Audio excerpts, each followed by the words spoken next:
mohon bantu Angga ya, share screen, enggak? Baik Pak, bentar Pak. Saya minta waktu agak 2-3 menit untuk ke belakang dulu. Baik, Pak. Baik Pak. Baik, Pak. Ya, ya, ya. Tolong share screen dulu Angga ya. Ya. Baik Pak. Ya. Sudah muncul Bapak Ibu slide-nya Bapak Ibu? Sudah, Ketua. Baiklah, sekarang kita akan mempelajari tentang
Baik, kita mulai ya.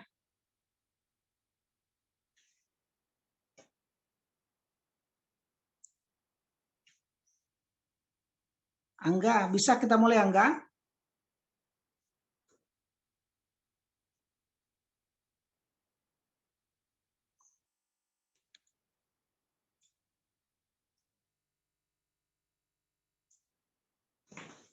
Bisa mulai Angga? bisa Pak, bisa Pak. Oke ya. Kita mulai dengan Bismillahirrahmanirrahim. Bapak, Ibu, Saudara, kita berada di lokal A untuk mata kuliah manajemen soft skill. Yang mata kuliah manajemen soft skill ini adalah tim ya, ada Prof. Elvindri nanti, dan ada siapa lagi? Angga? Tim teachingnya siapa lagi? Nah, Ada Pak Hemaidi juga, Pak. Dan oke, Pak Elvindri. Pak Henmaidi dan saya bertiga ya. Jadi Ya, Pak. insya Allah akan mendapatkan ilmu pencerahan yang luar biasa dari beliau-beliau, Prof. Elvindri dan Pak Dr. Henmaidi. Beliau sangat luar biasa dan nanti itu akan disampaikan oleh beliau-beliau itu. Baik. Sekarang saya diamanahi untuk di karakter building dalam perspektif Islam gitu kan. Maka perkuliahan kita namakan dengan Islamic Character Building. Tetapi kepada saudara kita yang bukan Muslim, ada nggak saudara kita yang bukan Muslim di sini, Bapak, Ibu, Saudara? Alhamdulillah semuanya Muslim, Pak. Oke, Muslim semua. Kalau Muslim semua tentu kita berbicaranya fokus kepada Islamic Character Building. Fokus ke sana, tetapi juga kita tidak akan mengabaikan dari karakter building secara umumnya dulu. Begitu, baik. Berapa orang kita di sini, di lokal A ini? Ada 42 orang, Pak. 42 orang, yang hadir berapa? Yang hadir 35 sepertinya, Pak. Oke, ya udah di atas 2/3 ya, enggak ya? Udah, Pak. Kita bisa mulai. Baik, next.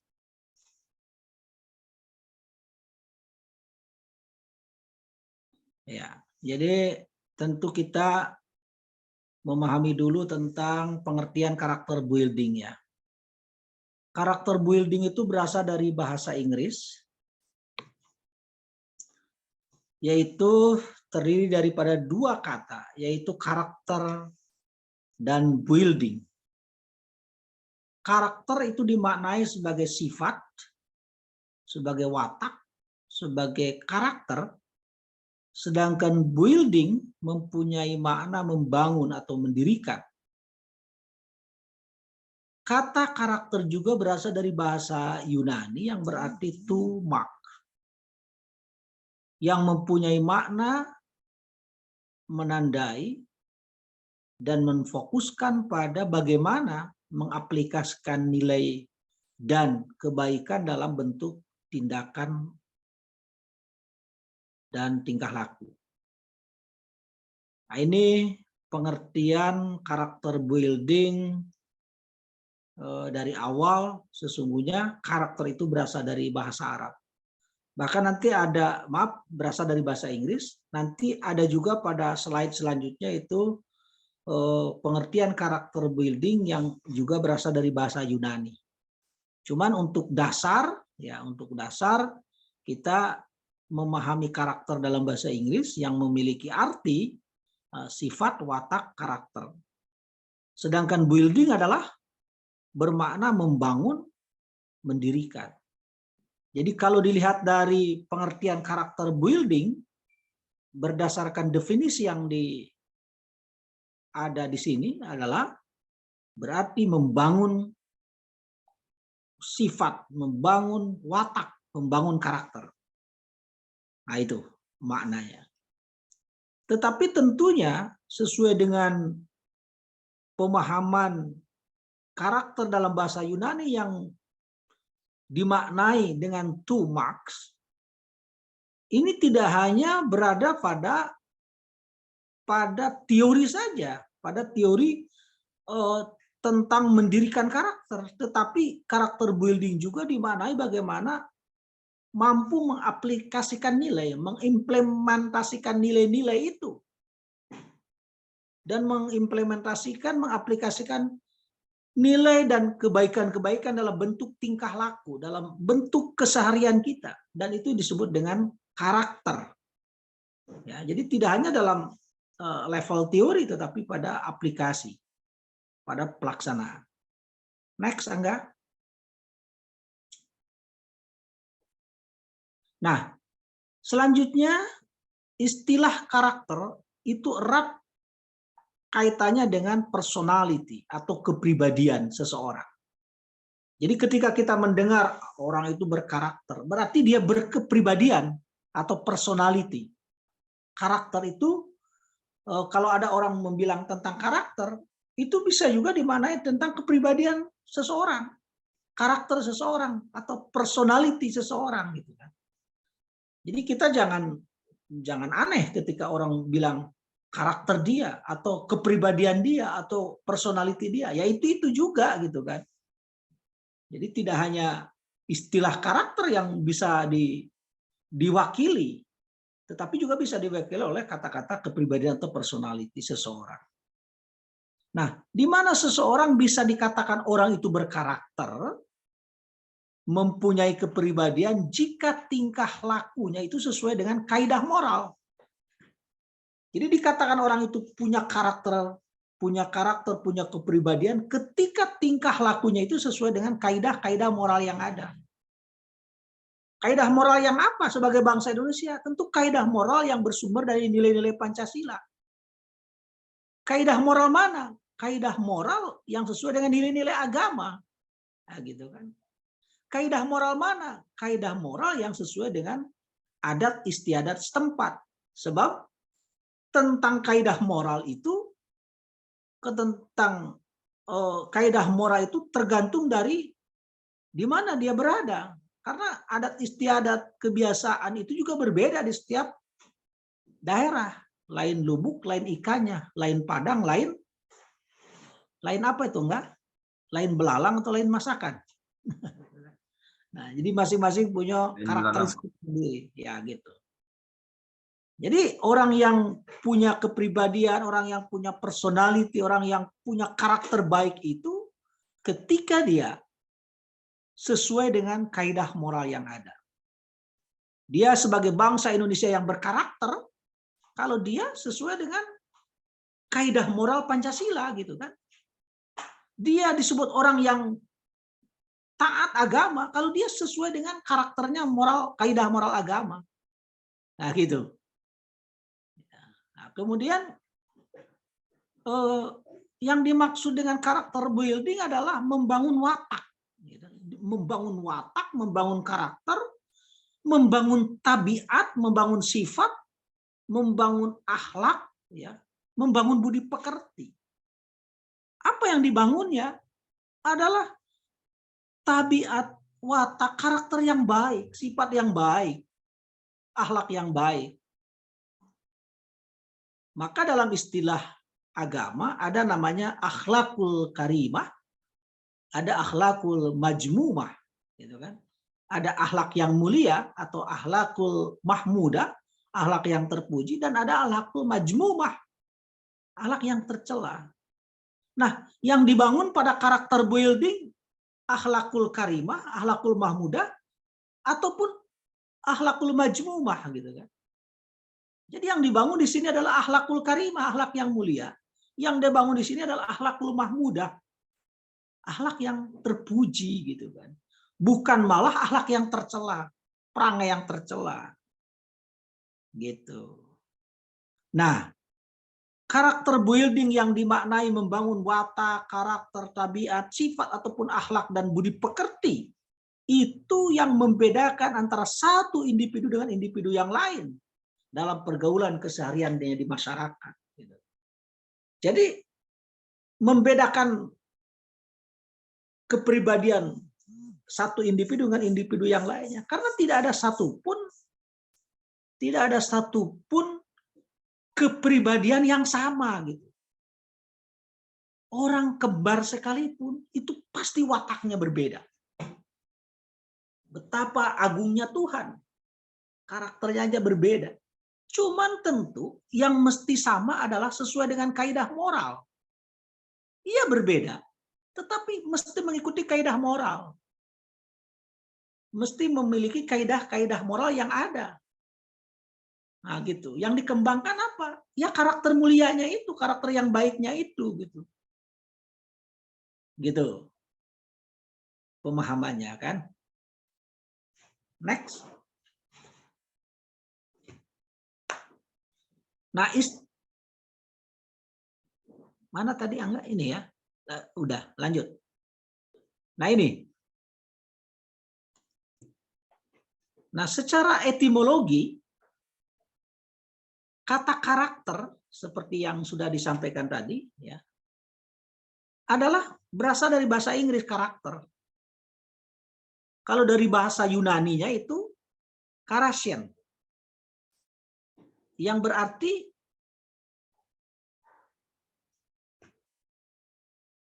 sebentar ya, ada telepon.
Maaf Angga ya, rekan-rekan. Ada gangguan sedikit. Jadi dalam bahasa Inggris secara etimologi itu adalah karakter. Sementara dari bahasa Yunani itu karasien yang berarti to engraf. Kata to engraf itu bisa diterjemahkan itu mengukir. Jadi karakter itu dalam bahasa Yunani mengukir, melukis atau memahatkan atau menggoreskan seperti yang ditulis oleh Ki Vendrian. Nah, gitu kan? Dalam bukunya karakter building karakter. Jadi maknanya karakter itu adalah mengukir, melukis, ya, menuliskan, memahat, ya. Memahatkan, memahat.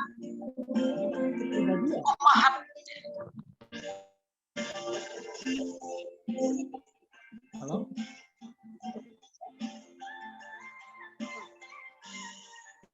Ada lagu enggak?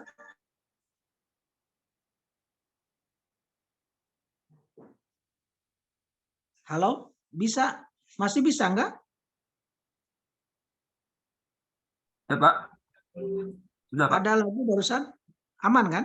Aman, Pak. Tadi ada mahasiswa salah masuk kelas, Pak. Oke. Nah, itu di dalam bahasa Inggris, karakter dalam bahasa Yunani itu karasien, yang artinya to engraf tadi. Kemudian dalam kamus bahasa Indonesia, karakter didefinisikan sebagai tabiat, sebagai sifat-sifat kejiwaan seseorang, atau sebagai akhlak atau budi pekerti yang membedakan seseorang dengan yang lain. Nah, itu watak karakter begitu. Nah, itu tentang tabiat, karakter dan lain-lain. Nah, itu pengertian karakter. Next. Nah, prinsip dasar karakter.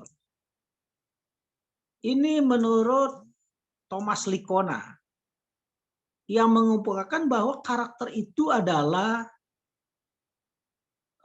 yang memiliki arti suatu watak terdalam untuk merespon situasi dalam suatu cara yang baik dan bermoral.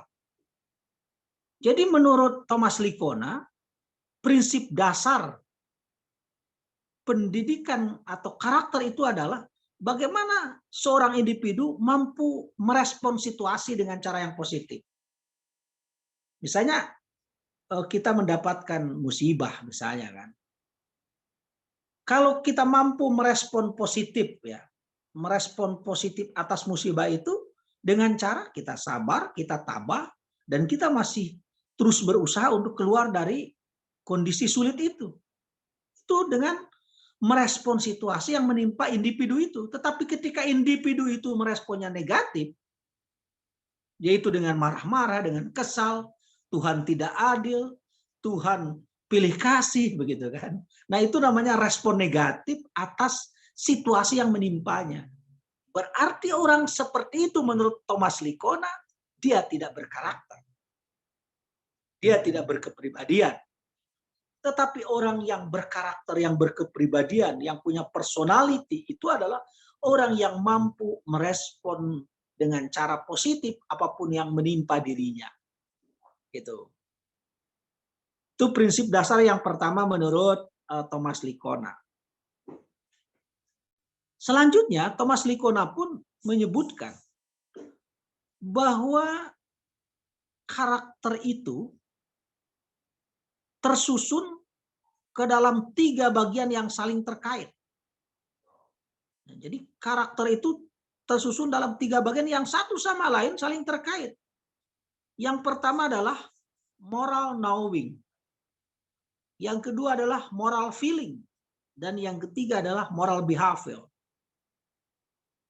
Mana yang 3 saling terkait tentang karakter itu?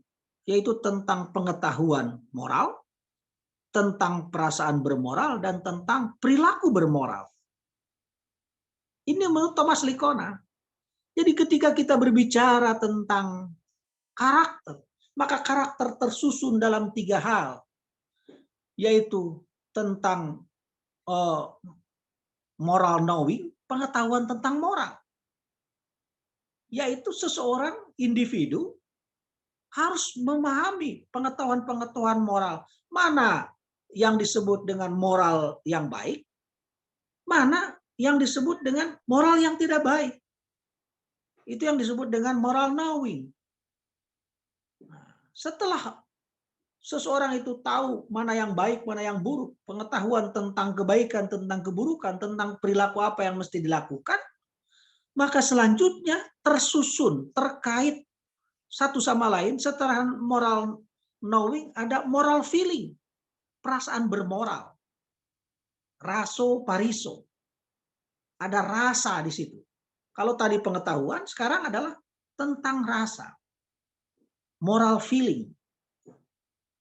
Nah, dan tidak terhenti pada hanya moral knowing dan moral feeling. Tetapi selanjutnya, kata Thomas Lickona, kita harus berlanjut kepada moral behavior.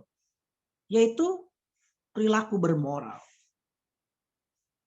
Perilaku bermoral seperti apa? Tindakannya, tingkah lakunya, implementasinya.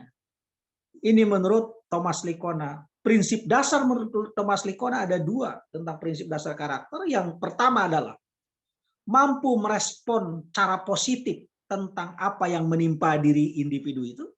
Dan yang kedua, tentang prinsip dasar moral itu ada 3. Yang pertama adalah moral knowing, moral feeling, dan moral behavior menurut Thomas Lickona. Itu prinsip dasarnya. Next. Ini ada 3 pilar pendidikan karakter. Masih menurut Thomas Lickona. Beliau menegaskan bahwa karakter mulia Thomas Likona menyebutnya dengan good karakter, karakter yang baik, ya, karakter yang mulia, perilaku yang mulia, yang meliputi pengetahuan tentang kebaikan. Jadi menurut Thomas Likona, karakter mulia itu, karakter yang baik itu, tentang good karakter itu meliputi tentang pengetahuan tentang kebaikan. Jadi kita harus mengetahui dulu mana yang disebut baik dan apa-apa saja yang baik itu, gitu kan. Itu namanya yang disebut dengan knowing to the good. Lalu kemudian menimbulkan komitmen. Setelah pengetahuan, setelah tahu tentang yang baik-baik itu, knowing to the good, selanjutnya melahirkan komitmen. Melahirkan komitmen, niat untuk dia selanjutnya terhadap kebaikan itu. Untuk apa? Doing the good. Mengimplementasikannya. Jadi kebaikan itu tidak terhenti hanya pada knowing to the good, tetapi ada komitmen dan selanjutnya adalah doing the good, melaksanakan. Inilah 3 pilar karakter yang diharapkan menjadi habits, menjadi kebiasaan. Apa yang mesti menjadi habit itu? Apa yang menjadi habit itu? Good karakter itu. Good karakter yang mana? Yang 3, knowing to the good, pengetahuan tentang kebaikan. Yang kedua tentang komitmen, itu mesti menjadi habit. Dan terutama adalah pada doing the good. Doing the good itu adalah implementasi atau melaksanakan kebaikan-kebaikan itu. Itu menurut Thomas Likona. Dan diharapkan ketiganya itu menjadi habit. Habitnya dalam hal apa? Habits of the mind. Kebiasaan dalam pikiran. Jadi positif pikiran kita itu, tidak negatif gitu. Kan ada orang yang negatif thinking, jelek aja semuanya. Tuhan nggak adil, orang itu jahat, orang itu tidak baik. Nah, itu namanya bukan habits of the mind.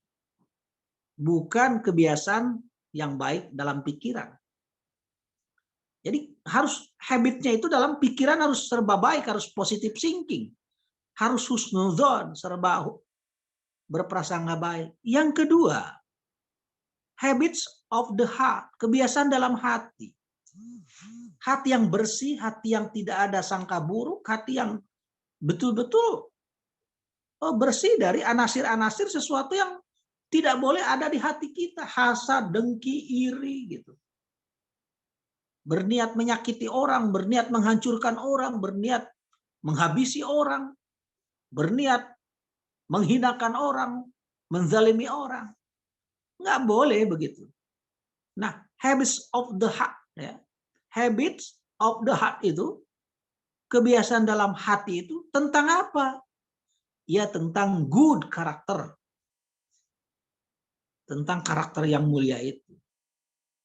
Dan tidak terhenti habits itu pada habit of the mind. Tidak terhenti pada habits of the heart. Tetapi selanjutnya habits of action. Kebiasaan dalam tindakan. Dengan kata lain, karakter mengacu kepada serangkaian pengetahuan kognitif. Serangkaian tentang attitude, sikap, tentang motivations, motivasi, dorongan, serta perilaku behaviors, dan skill atau keterampilan. Nah, itulah 3 pilar pendidikan karakter yang harus dipahami, yang harus dimiliki oleh setiap individu atau setiap pribadi. Next. Bagaimana yang disebut dengan ketercapaian pendidikan karakter? Ya. Misalnya pendidikan karakter itu tercapai baik. Yang ketercapaiannya ada gitu. Yaitu adalah agar pendidikan karakter tersebut dapat tercapai sebagaimana yang dikehendaki, maka itu diperlukan pula dukungan dari pendidikan moral. Perlu dukungan dari bagaimana pendidikan moral itu dikembangkan. Perlu diajarkan, dikembangkan, bukan hanya pendidikan moral, tetapi ada pendidikan nilai. Diajarkan tentang nilai-nilai tata krama, tentang budi pekerti, tentang akhlak, tentang perilaku. Ajarkan itu. Ya. Yang selanjutnya ada pendidikan agama. Jadi kalau hanya pendidikan moral saja yang ada, sementara pendidikan nilai tidak diajarkan. Nilai apa? Nilai tata krama, budi pekerti, dan akhlak. Juga selanjutnya harus ada nilai-nilai agama yang harus diajarkan. Pendidikan agama yang disampaikan. Bagaimana mau memiliki, dikatakan tercapai karakter baik itu kalau pendidikan agama tidak diajarkan. Dan tidak kalah penting sebagai bangsa Indonesia, itu harus adanya pendidikan kewarganegaraan. Jadi ketercapaian pendidikan karakter itu diperlukan beberapa pengembangan. Pertama, pendidikan moral. Yang kedua, pendidikan nilai. Yang ketiga, pendidikan agama. Dan yang keempat, pendidikan kewarganegaraan. Jangan sampai melahirkan bangsa yang teroris. Adanya teroris yang luar biasa yang menghancurkan nilai-nilai. Sehingga dia bom bunuh diri. Orang banyak yang hancur, banyak yang mati, kemudian banyak porak-poranda. Maka itu perlu pendidikan kewarganegaraan. Bagaimana sebagai warga Indonesia yang baik, yang nilai moralnya itu ada pada Pancasila. Bagaimana pendidikan agama yang bersumber pada kitab sucinya. Makanya tercapai pendidikan moral atau pendidikan karakter itu didorong, perlu dikembangkan, perlu ditopang oleh 4 pendidikan. Ya, pendidikan moral, pendidikan nilai, pendidikan agama, dan pendidikan kewarganegaraan. Dan tidak hanya itu, pendidikan karakter pada lembaga pendidikan selain dilakukan dengan menerapkan institutional values atau living values seperti kejujuran, keadilan, kemandirian, kerja keras, melayani, memberi, dan inovasi, juga harus didukung oleh penerapan lokus pendidikan. Jadi ada penerapan di lembaga pendidikan itu tentang 4 hal ya, 4 hal pendidikan yang mesti diajarkan. Moral, pendidikan moral, pendidikan nilai, pendidikan agama, dan pendidikan kewarganegaraan. Itu mesti menjadi acuan bagi lembaga-lembaga pendidikan agar pendidikan karakter ya tercapai gitu. Oke, kita lanjutkan.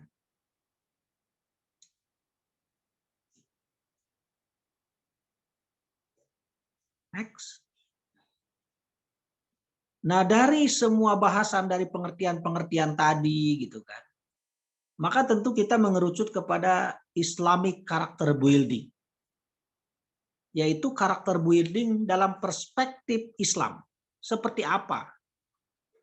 Membangun karakter melalui pendidikan Islam memiliki makna yang lebih tinggi dari sekedar pendidikan moral. Karena pendidikan karakter tidak hanya berkaitan dengan masalah benar dan salah, tetapi bagaimana menanamkan kebiasaan, menanamkan habit tentang hal-hal yang baik dalam kehidupan, sehingga mempunyai kesadaran dan pemahaman yang tinggi serta kepedulian dan komitmen untuk menerapkan kebajikan dalam kehidupan sehari-hari.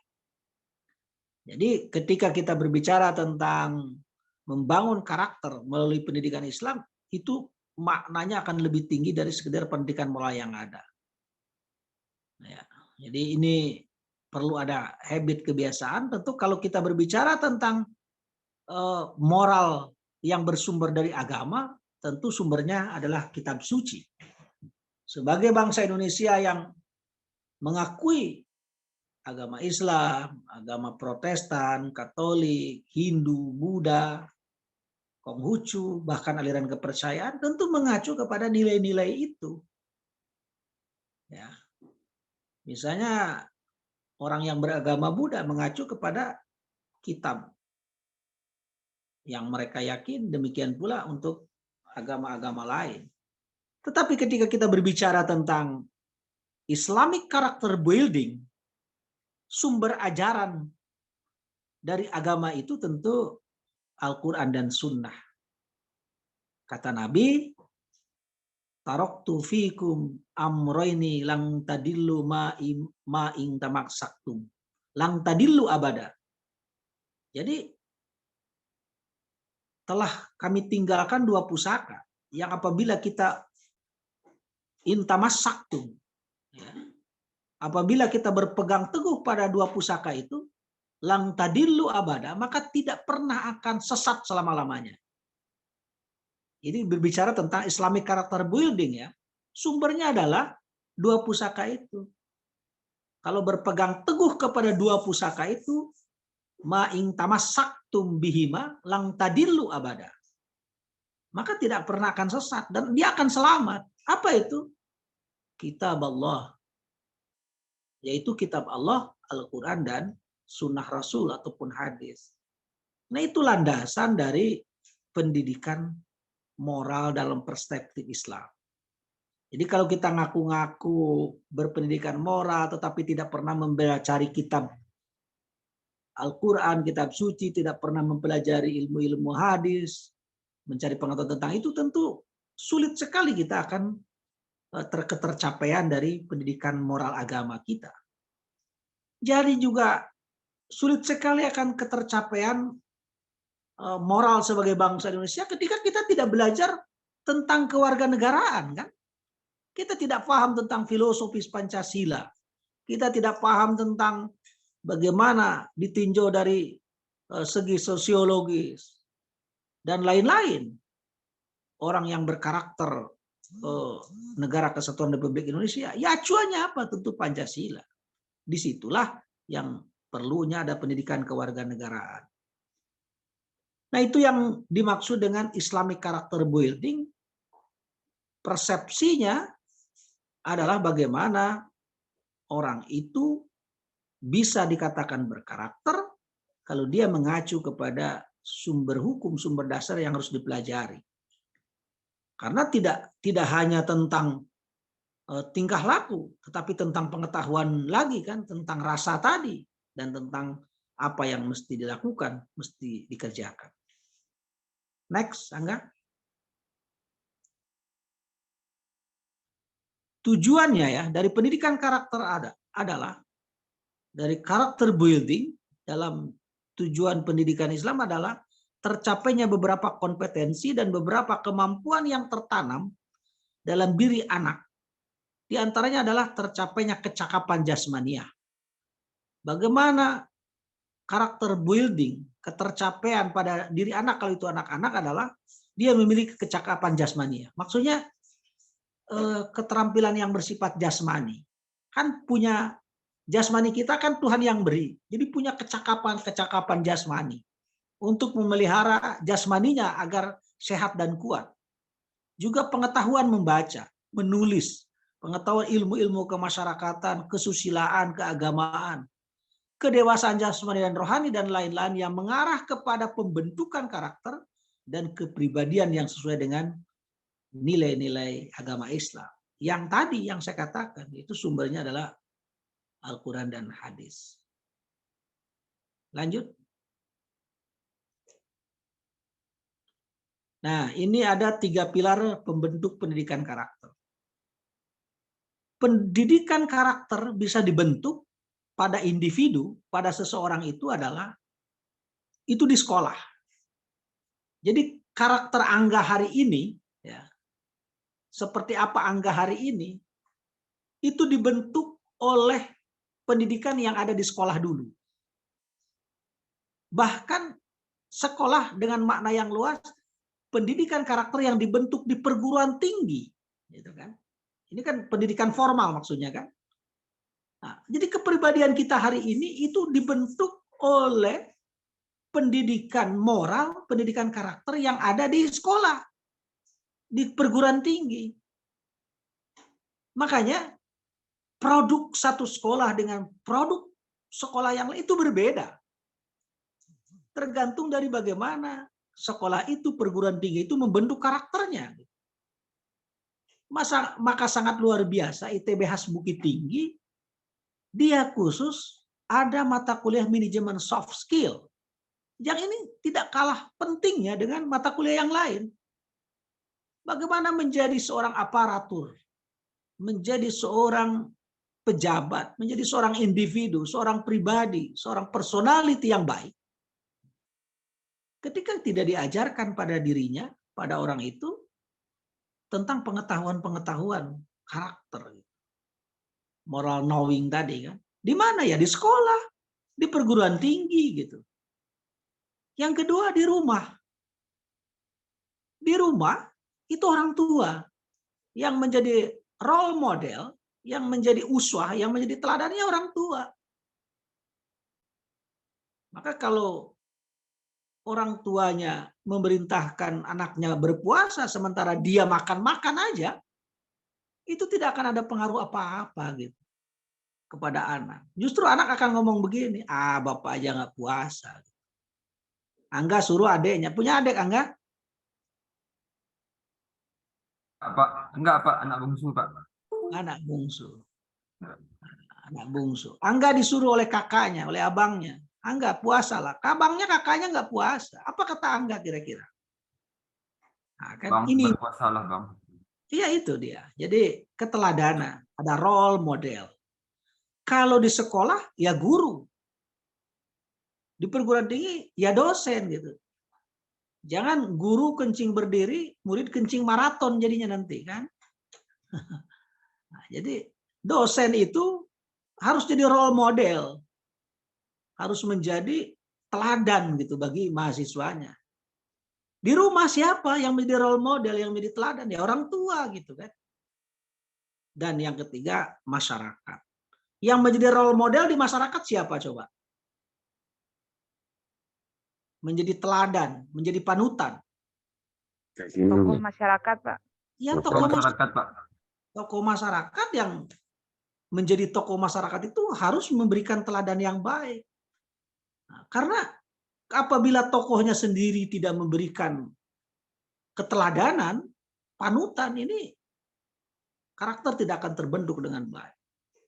Bapak Ibu Saudara mungkin pernah membaca buku tentang 100 tokoh yang paling berpengaruh di dunia. Penulisnya seorang yang beragama Yahudi dari Amerika yang bernama Michael Hart. Ya. Dia menempatkan Nabi Muhammad SAW sebagai ranking pertama, ranking 1, ya. Ranking 1 tokoh yang paling berpengaruh di dunia. Sehingga ketika ada orang bertanya, Michael Hart, kau kan bukan Islam, kau bukan Muslim, kau kan orang Amerika. Tapi kenapa menempatkan Muhammad pada urutan pertama orang yang paling berpengaruh di muka bumi? Michael Hart menjawab, saya objektif saja. Dalam jangka waktu 23 tahun, 13 tahun di Mekah, 10 tahun di Madinah, hasil riset dari Michael Hart, maka Muhammad mampu mengubah dunia. Kenapa? Karena Muhammad telah mampu mengubah dirinya. Karakter kepribadiannya yang baik, sehingga melahirkan keteladanan.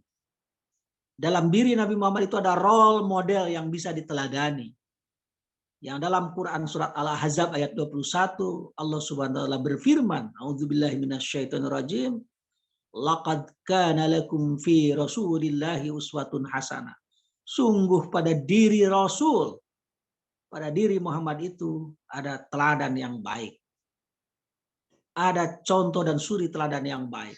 Itulah yang menyebabkan Michael Hart menempatkan Nabi Muhammad pada urutan pertama tokoh yang paling berpengaruh di dunia, sebab Nabi Muhammad mampu memberikan keteladanan, tidak hanya mengatakan tetapi juga melakukan.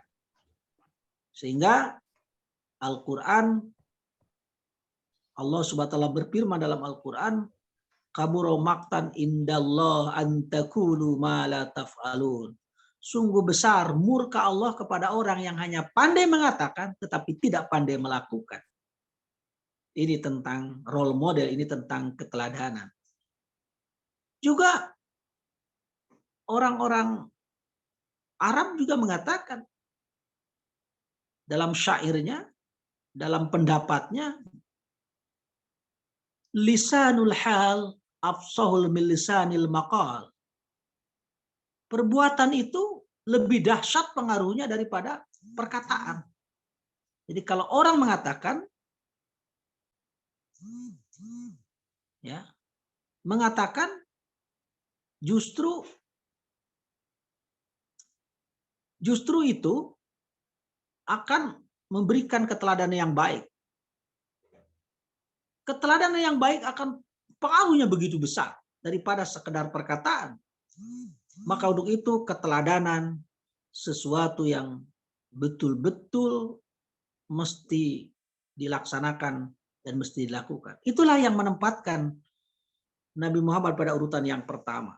Maka keteladanan, role model sesuatu yang mesti dimiliki. Dari 3 pilar pendidikan pembentuk karakter ini, itu di sekolah atau di pendidikan formal, yang menjadi teladannya, menjadi role modelnya adalah guru, kemudian seluruh pegawai yang ada di sekolah atau di perguruan tinggi dan dosennya, sementara di rumah adalah orang tuanya, sementara di tengah kehidupan masyarakat adalah tokoh masyarakat. Barangkali itu pengantar kita pada mata kuliah manajemen soft skill yang diamanahkan kepada saya tentang Islamic Character Building dalam perspektif Islam. Selanjutnya menjelang akhir kita akan diskusi, yang diskusi ini dipimpin oleh Angga. Silakan Angga pimpin caranya, ajukan pertanyaan-pertanyaan, diskusi saja karena yakin ya Bapak Ibu saudara-saudara adalah orang yang sudah tahu tentang ini, tetapi ini hanya pengulangan saja dari saya karena saya diamanahi oleh kampus untuk menyampaikan tentang ini. Silakan Angga pimpin dan catat semua pertanyaan-pertanyaan, nanti insya Allah akan saya tanggapi. Sampai jam berapa kita? Sampai jam 11.10, Pak. Oke. Jadi kita diskusi sampai jam 11 jam 11, kemudian yang 10 menit terakhir ada closing statement dari kita semua. Silakan, Angga. Baik, Pak. Mungkin kita mulai dari ada beberapa mahasiswa yang sudah mengajukan tunjuk, Pak, untuk bertanya, Pak, atau memberikan statement. Mungkin kita awali dari Bu Lady Marcia terlebih dahulu. Silakan Bu Lady ingin memberikan statement ataupun pertanyaan. Apa namanya dan dari mana gitu. Silakan Bu Lady, diperkenalkan dulu ke Pak Asep. Terima kasih Pak Angga. Saya Lady Marcia, Pak. Saya dari MP Angke. Pekerjaan ibu rumah tangga. Pertanyaannya adalah kita bisa saja berada di sekolah yang di keluarga yang sama, di sekolah yang sama, kemudian di masyarakat yang sama. Tetapi kenapa ada karakter yang berbeda, bahkan antara dua saudara kandung? Padahal pembentukan karakter kan dibentuk di 3 tempat itu, Pak. Terima kasih, Pak. Oke ya, kenapa berbeda gitu ya? Oke, makasih, nanti akan saya jawab. Silakan tambah yang lain. Baik, terima kasih Bu Lady atas pertanyaannya. Mungkin selanjutnya sesuai urutan mungkin Bu Nailil dulu. Bu Nailil Fiza, silakan Bu Nailil. Terima kasih banyak Pak Angga. Assalamualaikum warahmatullahi wabarakatuh. Waalaikumsalam warahmatullahi wabarakatuh. Kenalkan Pak, nama saya Nailil Fiza. Saya tinggal di Padang Panjang. Tugas saya mengajar di SMA Negeri 1 Sumatera Barat, juga di Padang Panjang. Pertanyaan saya, tadi dijabarkan tentang pembentukan karakter building itu di 3 tempat, yaitu di sekolah, di keluarga, dan di masyarakat. Nah, keluarga, masyarakat, dan sekolah itu harus menjadi role modelnya. agar karakter building itu terbentuk.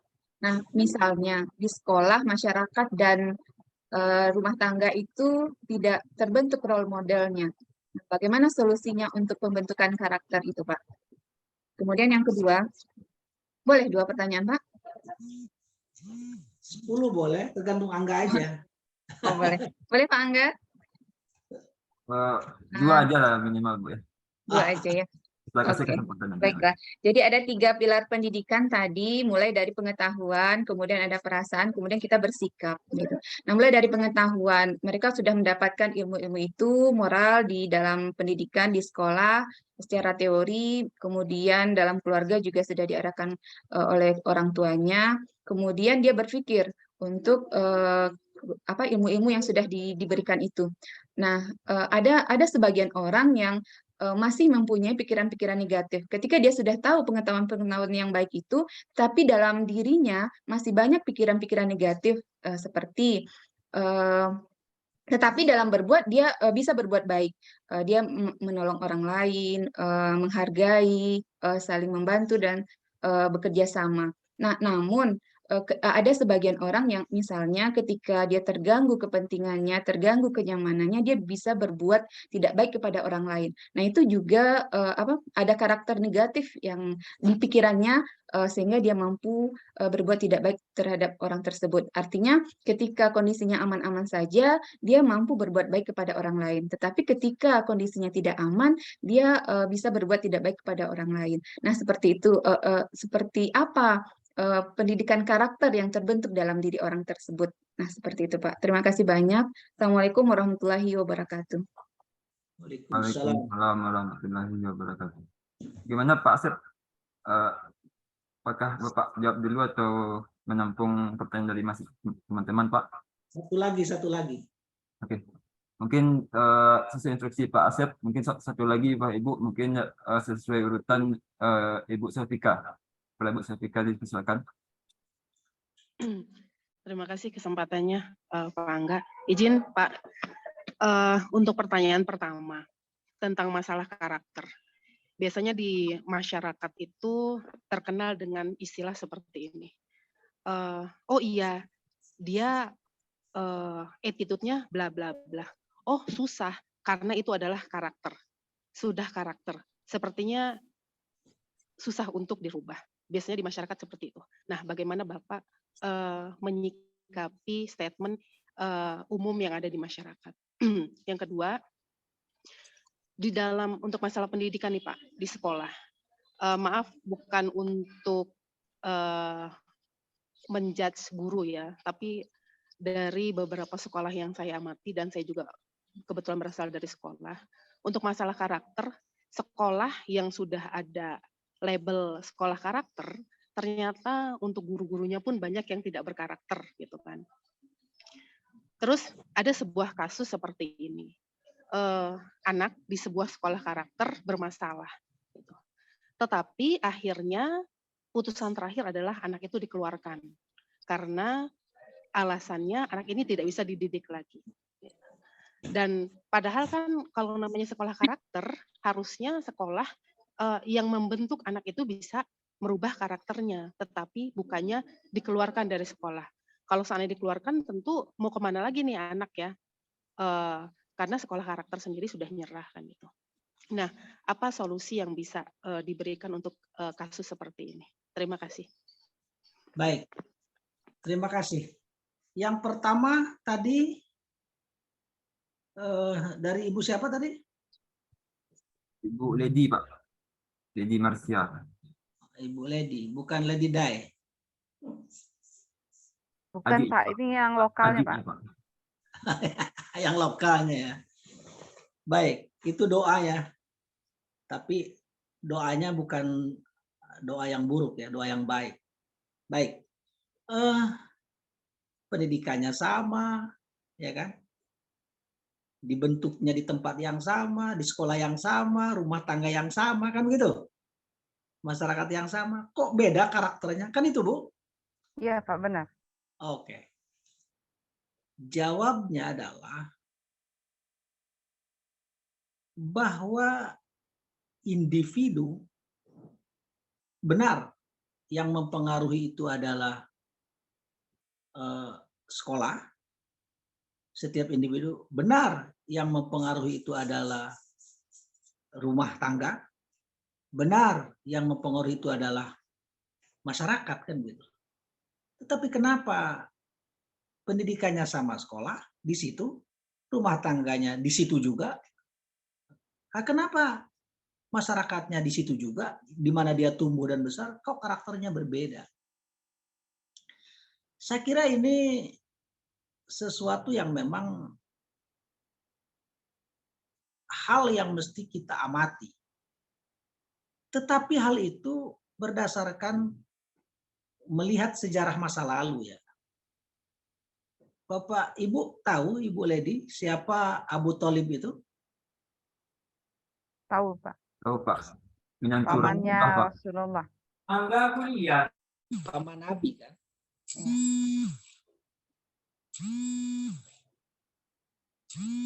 Ini ada gangguan, ada telepon ya. Bapak, Bapak angkat dari dulu Pak. Ada. Saya di HP nih, laptop sedang dipakai.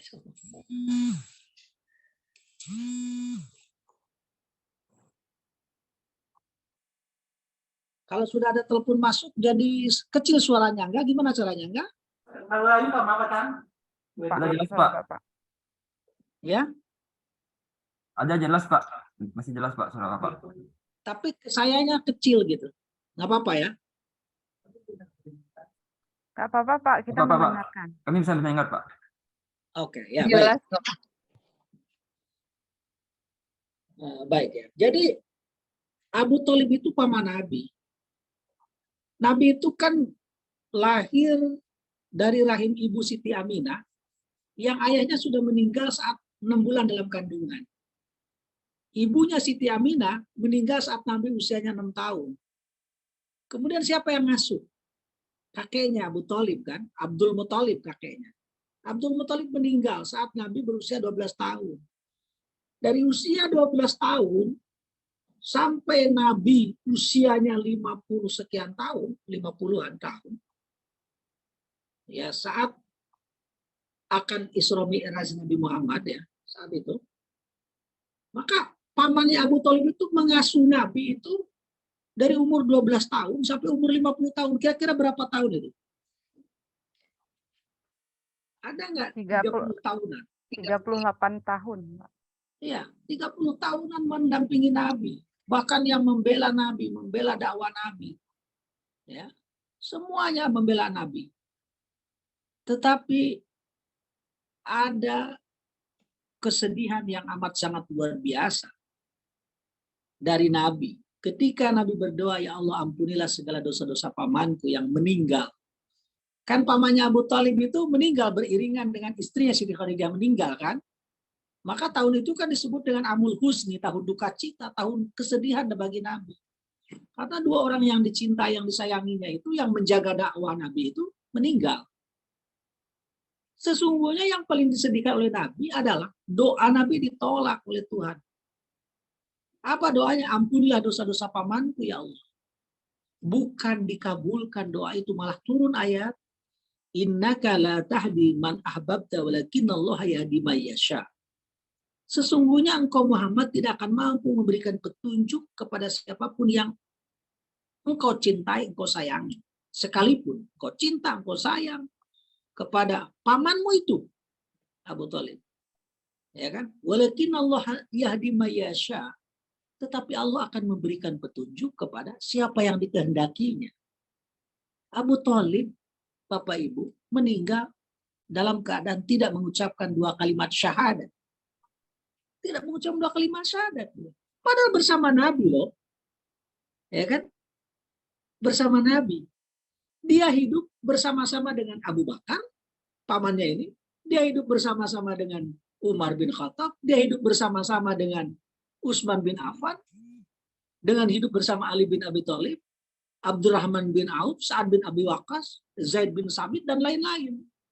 Tapi kenapa pamannya ada darah dagingnya? Kan Pak Ete kalau dalam bahasa kitanya. Kan apa Nabi yang mengasuh Nabi?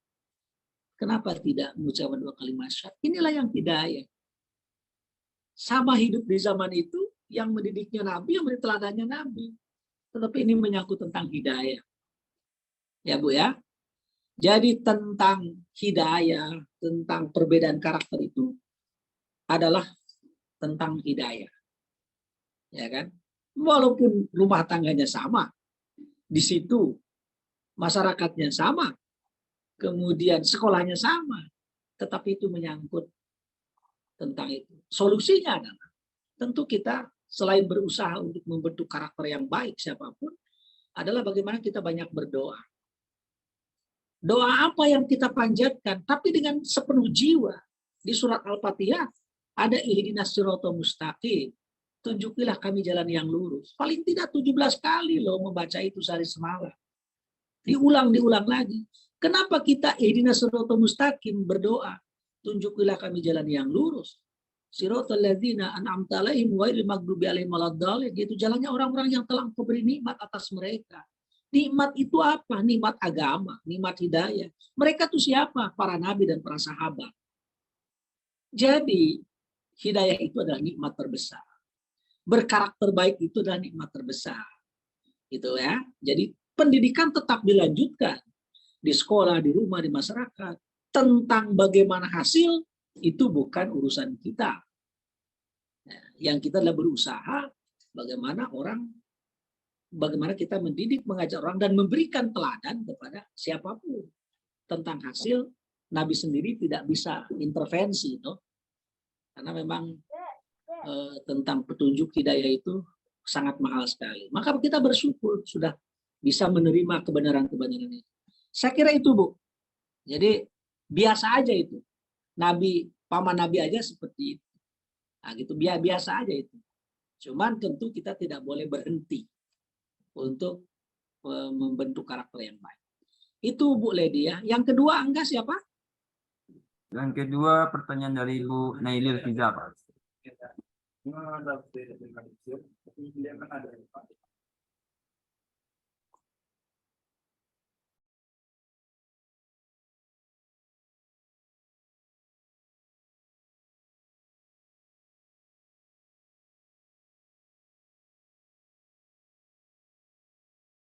Hilang. Keluar ya Pak Angga? Sepertinya Bapak Terlempar. terlempar. Mungkin saya akan mencoba menjawab, Bu. Ya Pak dosen, Silahkan Pak Pak. Dr. kita Angga. lanjutkan. Ya. dipersilahkan. Mute. Apa tadi pertanyaannya, Bu Nailil?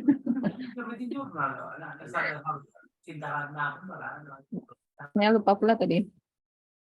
Berarti sudah clear tuh, Bu. Oke, lanjut, Bu.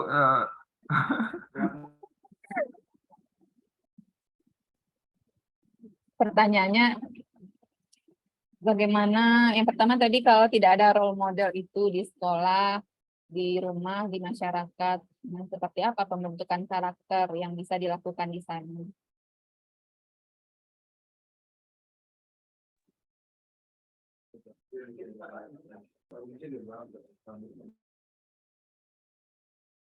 Pertanyaannya bagus sekali, Bu. Dan susah sekali.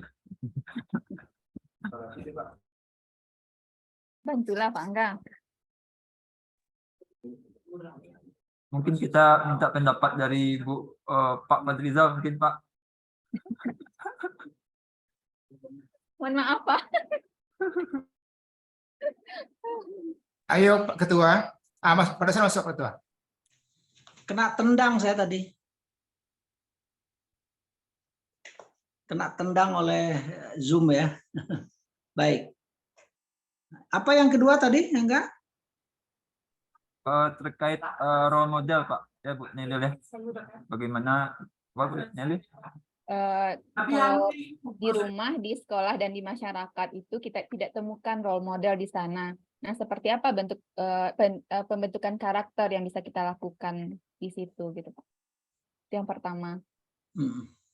Yang kedua? Yang kedua, pembentukan karakter seseorang ketika dia seperti berkepribadian ganda gitu Pak. Misalnya dia bisa berbuat baik, karakter baik itu dia dapatkan sehingga dia mampu melakukan dalam perbuatannya sehari-hari. Tetapi ketika kondisinya terganggu, maksudnya dia terancam, misalnya dia kondisi nyamannya terganggu, nah dia juga bisa refleks untuk melakukan perbuatan yang tidak baik kepada orang yang mengganggunya tersebut. Nah, seperti apa pembentukan karakter terhadap diri orang tersebut? Kenapa bisa terjadi seperti itu gitu? Baik ya, itu bagaimana ketika tidak ada keteladanan ya, ketika tidak ada role model gitu Bu ya. Tentu ini sangat rentan ya, sangat rentan, sangat membahayakan ketika tidak ada role model yang baik, tidak ada teladan, tidak ada uswah yang baik, itu baik di rumah, di masyarakat, di sekolah gitu kan. Tetapi sebenarnya anak itu sendiri atau siapapun termasuk kita ya, memang berpengaruh sih, baik itu sekolah, baik itu rumah ataupun masyarakat berpengaruh. Tetapi ada orang yang dia menemukan role modelnya tidak hanya di situ gitu, di tempat lain, sehingga dia berkepribadian baik gitu. Jadi tidak sedikit, ini pengalaman saya, ada ayah kandungnya itu nggak puasa Bu, tapi anaknya minta taat, minta ampun taat. Tidak sedikit ayahnya yang ulama, anaknya penjahat, atau sebaliknya gitu kan. Jadi ada terjadi seperti itu. Jadi tidak betul sangat berpengaruh role model itu, keteladanan itu, contoh itu, tetapi ada juga gitu yang mereka menemukan sendiri pengetahuan moralnya dari yang lain atau dari mana saja sehingga dia berkepribadian yang baik gitu. Jadi benar bahwa keteladanan penting, role model penting, tetapi ada juga pengecualian, ada yang seperti itu, dan saya melihat dan menemukan kasus seperti itu gitu. Mudah-mudahan. Kemudian yang kedua, kemudian ada orang yang berkepribadian ganda, bukan pribadian ganda. Ketika terganggu kepentingannya, dia bereaksi. Sebab tadi menurut Thomas Likona yang disebut berkarakter itu adalah mampu memberikan respon positif atas kejadian yang menimpanya, tetapi dia responnya negatif. Bagaimana caranya? Tentu caranya bagaimana dia lebih kita beri pemahaman, pematangan lagi gitu. Dan kalau memang itu teman kita, saudara kita, ya kita sampaikan. Nah, bisa saja termasuk menimpa diri kita. Kalau sampai kepada diri kita seperti itu, ketika kepentingan kita terganggu, tentu kita kembalikan kepada penyadaran diri kita. Oh, ini nggak baik kita melakukan seperti ini. Bagaimana dengan anak-anak kalau terjadi sesuatu yang negatif pada dirinya dan dia bereaksi negatif? Saya kira tentu perlu disampaikan dengan cara yang baik. Billati hiya ahsan, dengan cara yang terbaik agar dia menyadari itu semua.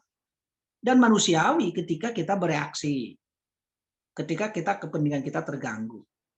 Tetapi tentunya kita perlu penyadaran bahwa itu sangat merugikan kita. Kalau menimpa kita, tentu kita sadar itu tidak boleh kita bereaksi negatif. Nah, sementara kalau itu terjadi pada anak didik kita, kepada siapapun di antara kita, tentu kita diberikan pemahaman, pengertian-pengertian dengan cara yang terbaik. Saya kira itu, Bu. Yang ketiga, siapa tadi, Angga? Yang ketiga, Ibu Selvika, Pak. Apa tadi, Ibu? Apa itu, Bu Selvika? Pernyataan umum di masyarakat kalau karakter itu susah untuk dirubah, Pak. Oh ya. Yang kedua, Pak, yang kedua tentang kasus anak-anak yang bermasalah, tetapi akhirnya dikeluarkan dari sekolah, meskipun sekolahnya itu sekolah berkarakter. Oke, baik. Jadi sebenarnya istilah di Minang ya, ndak ada kusuk yang ndak selesai, kan? Jadi bagaimana cara kita menanganinya saja. Saya tidak setuju mengeluarkan anak yang bermasalah. Tentu mesti dicari solusi. Kalau memang solusinya dikeluarkan, sementara dia mendapatkan hak untuk mendapatkan pelajaran, saya kira solusinya kalau memang nggak cocok di situ, ditempatkan di sekolah lain atau di tempat lain. Tetapi tentu tidak sesederhana itu memponis ya. Kita harus tahu latar belakang kenapa anak melakukan itu. Ditelusuri dulu. Mungkin ada sesuatu yang membuat dia nggak nyaman. Kenapa dia bereaksi seperti itu? Jadi tidak main keluar aja. Harus ditelusuri. Kalau dalam istilah Al-Qur'annya asbabun nuzulnya ya. Sebab turunnya itu, sebab terjadi sesuatu itu apa. Nah, pihak lembaga, pihak sekolah, apalagi sekolah berkarakter namanya, itu harus komprehensif, universal dalam memahami sesuatu. Tidak boleh sembrono, tidak boleh sembarangan mengeluarkan orang begitu saja. Nah, bagaimana orang yang menjudge, dia kan karakternya seperti itu. Itu tidak bisa seperti itu. Sebab dalam hadis begini, Bu, bisa jadi di siang hari dia orang taat, di sore hari dia orang jahat. Itu hadis itu. Bisa jadi di siang hari, di sore hari dia baik, di pagi harinya dia tidak baik.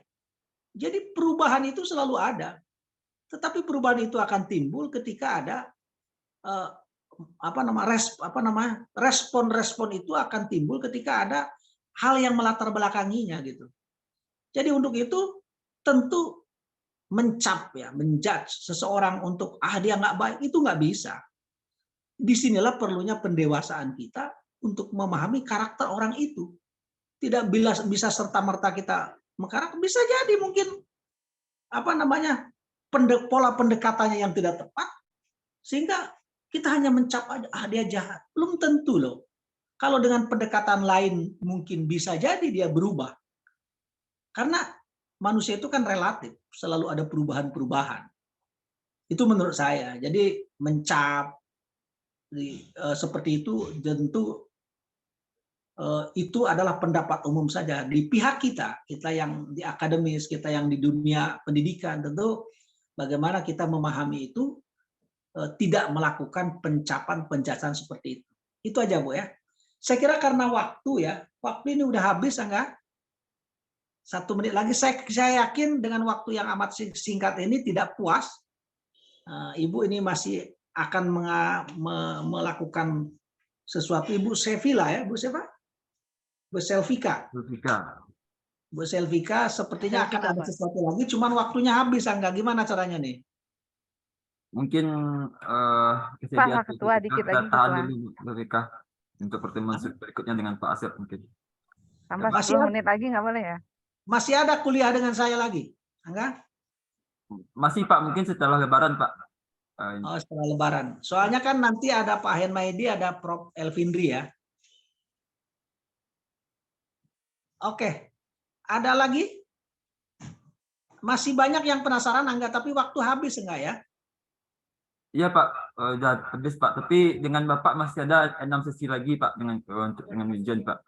Jadi masih ada 6 sesi lagi Pak. 6 sesi lagi ya. Oke. Ya, Pak.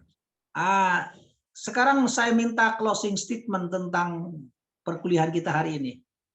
Tentang closing statement tentang persepsi kita tentang perkuliahan ini, tentang metodologi kuliah ini. Apakah kita kembangkan seperti ini atau kita robah cara seperti ini perkuliahan kita atau bagaimana? Dan perlu perkenalan nggak dari saya ya? Atau nanti aja ya, karena waktu habis. Perlu Pak perkenalan. Perlu Pak. Kalau boleh 10 menit lagi Pak. Perlu Pak. Kan ada yang lain. Enggak, yang lain masuk lagi nggak di lokal ini? Nggak ada lagi belum. jadwal Pak, habis Pak. Oh, habis jadwal. Saya masih ada di lokal B. Oh. Oke. Saya Ya Pak.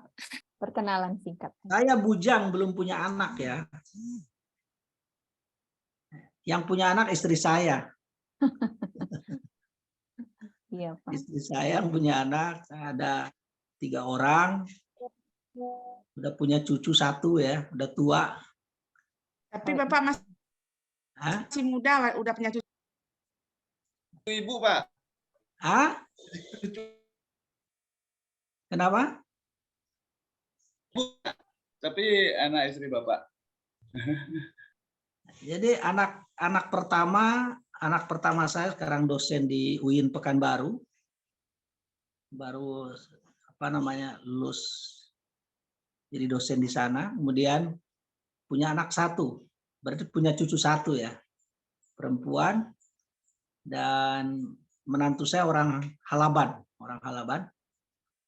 Nah, jadi sekarang anak pertama itu dosen di UIN Pekanbaru, dan yang kedua insya Allah tamat dalam beberapa bulan lagi di Universitas Al-Azhar di Mesir, laki-laki, dan yang ketiga adalah perempuan semester 6 pendidikan bahasa Arab di UIN Imam Bonjol Padang. Saya latar belakang, saya lahir di Garut, Jawa Barat. Insya Allah 25 April ini genap usia 54 tahun. Bapak lahir tanggal 25, Pak? 25 April? 25 April. Ya. Berarti kesamaan kita, Pak. Jadi sama-sama aja ulang tahunnya. Enggak, saya ke Bukit atau enggak ke sini? Oh, Bapak jangan ke sini, Pak. Nah, jadi kalau saya yang ke sana disiapkan segala sesuatunya ya, enggak ya? Ya, Pak. Sama tapi beda nasib kita, Pak. Besti kita enggak. Baik. Pendidikan saya mulai dari Madrasah Ibtidaiyah di Garut, Madrasah Sanawiyah di Garut, pendidikan di PGA Negeri di Garut, pendidikan guru agama. Kemudian saya melanjutkan di UIN atau IAIN Sunan Gunung Jati di Bandung, di Fakultas Usuluddin jurusan dakwah, tetapi saya tidak lanjut ke sana karena masuk Sumatera Barat untuk sebuah misi, dan pada akhirnya saya masuk Sumatera Barat, kemudian saya melanjutkan pendidikan ke D2 pendidikan, jadi tidak lagi di dakwah karena saya diangkat menjadi guru ya. Kemudian selesai S1 di IAIN Batu Sangkar, kemudian juga melanjutkan pendidikan hukum bisnis di STI Iblam Jakarta, dan selesai program doktor di UIN Imam Bonjol Padang pendidikan Islam. Selain itu juga saya pendidikan sarjana hukum, jadi ada 2 di S1 ya, ada pendidikan Islam dan sarjana hukum saya. Dan hari ini Tuhan takdirkan saya sudah disumpah oleh Pengadilan Tinggi untuk menjadi seorang advokat atau penasehat hukum.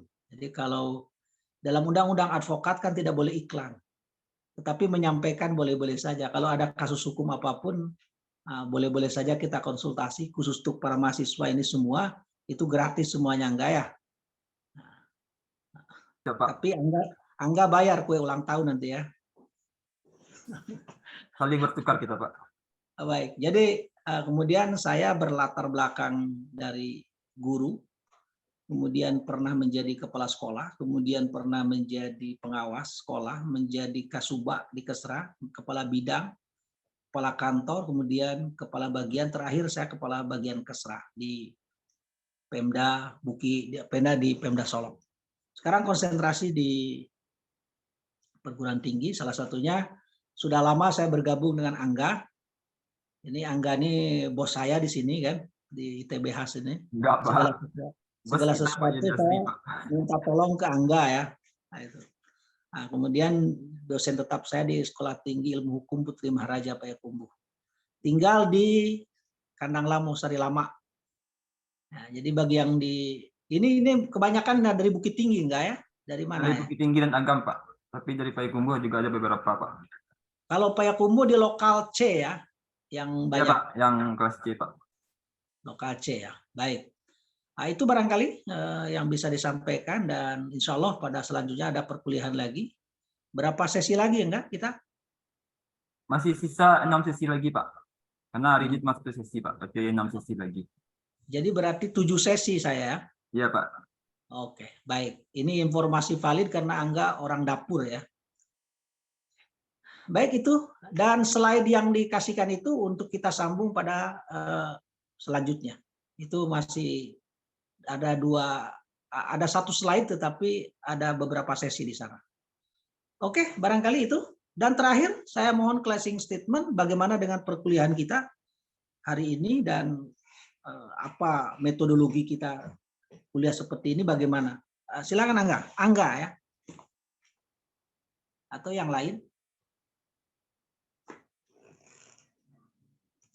Ya Pak, mungkin sedikit pandangan dari Angga Pak, mungkin nanti metode perkuliahannya kalau bisa dikombinasikan juga dengan diskusi nanti Pak, dengan antar mahasiswa gitu Pak. Oke, jadi ada tambah ini waktu ya, waktu mepet sekali. Ya, Jadi kalau nanti saya lepas diskusi tapi Angga yang mimpin, kalau sekarang kan baru mengajukan pertanyaan-pertanyaan. Nah, sementara kan kita melakukan seperti itu karena memang waktu Angga ya. Ya, Pak. Nah, ke Karena depan juga masih pendahuluan ya Pak. oke, ya karena ke depan ya kita ada semacam pengembangan ya, pengembangan metodologi. Ini seperti ini kan walaupun waktu singkat ada interaktif kan? Ada Pak. Ya, jangan sampai ada ngantuk gitu. Saya ngomong, yang lain tidur misalnya kan. Yang lain tapi ini lumayan ya, dan luar biasa lokal A ini ya, lokal utama ini. Mudah-mudahan tadi banyak sekali Kelas pemikiran. unggul ini Pak, kelas unggul Pak. Kelas unggul ini, kelas unggul. Nah, bagaimana dengan perkuliahan kita tadi? Closing statement terakhir dan kita menjelang tutup. Setuju, Pak. Ya, silakan. Izin Pak, mungkin Ya. ada presentasi, kita dikasih bahan gitu Pak, nanti kita akan presentasi dan saling sharing gitu. Nah nanti terakhirnya Bapak yang memfinalkan begini seharusnya begitu gimana? Mau saya kasih tugas bikin makalah satu-satu gitu. Terapa Pak, tapi polanya mungkin kayak gitu Pak. Kita mungkin dibagi beberapa kelompok, terus kita mempresentasikan apa masing-masing tugasnya. Terus kita saling berdiskusi. Saya potong Bu ya, karena saya kasihan aja sama Bapak Ibu, makanya nggak saya kasih tugas. Kalau nggak kasihan saya kasih tugas makalah, presentasikan semuanya. Boleh, kalau boleh saya kasih tugas itu. Nggak usah aja Pak. Nggak usah Pak, yang udah seperti ini aja Pak. Iya, Sudah sini aja Pak. Kayak gini aja lah Pak. Fokus Jadi nggak ada untuk kerja. lebaran dulu Pak. Hah? Kita fokus untuk lebaran dulu mungkin Pak. Gitu ya. Nah, jadi biarlah. Jadi kita mengalir aja lah. Saya maklum loh keadaan kita semua loh. Iya Pak, kita diskusi aja Pak. Nanti kan hari ini karena waktunya aja yang mepet. Nanti kita akan bisa diskusi next. Bisa, next bisa ya. Demikian terima kasih ya. Terima kasih semuanya. Alhamdulillah. Sama-sama Pak. Sama-sama Pak. Terima kasih Pak. Selamat Terima kasih banyak Bapak. Terima kasih Pak.